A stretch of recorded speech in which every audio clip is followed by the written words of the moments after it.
In LA areas destroyed by January's Palisades and Eaton fires, debris removal work has started, but the task is enormous. The fires destroyed some 15,000 homes and other structures, creating more than 4.5 million tons of debris. That's equivalent to the weight of 450 Eiffel Towers.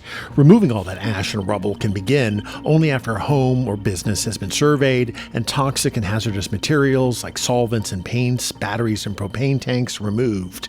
The property then gets a stamp of approval from the U.S. EPA that debris removal can begin. For that, residents can use the Army Corps of Engineers for free to clear their properties or turn to private contractors to do the job, with fire victims either using insurance to cover the costs or paying for it out of pocket. With such a huge potential market, the fire zones are now filled with signs from demolition and cleanup companies offering their services. Pacific Palisades resident Walter Dwyer, who lost his home in the fire, says he's offended by the hardball sales tactics of some. And you're getting these, unsolicited calls for people saying, oh, we're offering a discount on demolition. Oh, we're offering a discount on clearing. And it's like, it's infuriating because, there is that. It's a very challenging time for people. There's big decisions that are forced upon them. It wasn't like they sat down and said, okay, this is going to happen, how are we going to prepare and all that. This is not. This is your life going in one day. But a kind of debris removal clock is ticking. Fire victims have until March 31st to opt into the Army Corps of Engineers cleanup program or find an alternative. It's hoped that most debris removal in the fire zones can be completed in about a year, a significantly shorter time scale than first announced. And where will millions of tons of ash and rubble go? Well, most of it will get loaded onto trucks and taken to Southern California landfills for burial.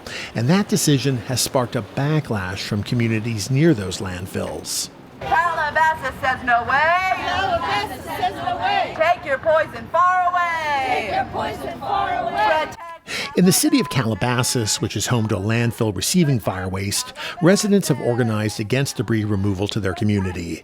They say cleanup efforts are too rushed and that toxic material will inevitably end up for good in Calabasas, posing a threat to the community. There's so many other dumpsters that accept toxic waste, and they've decided very secretly and rush to dump it right here in our landfill, which is close to playgrounds, schools, homes, and they haven't done any studies to prove that there's no toxic waste. They're just dumping 5,000 tons a day, and we just want to see a report of what they're dumping. They won't even let us dump batteries in that dumpster.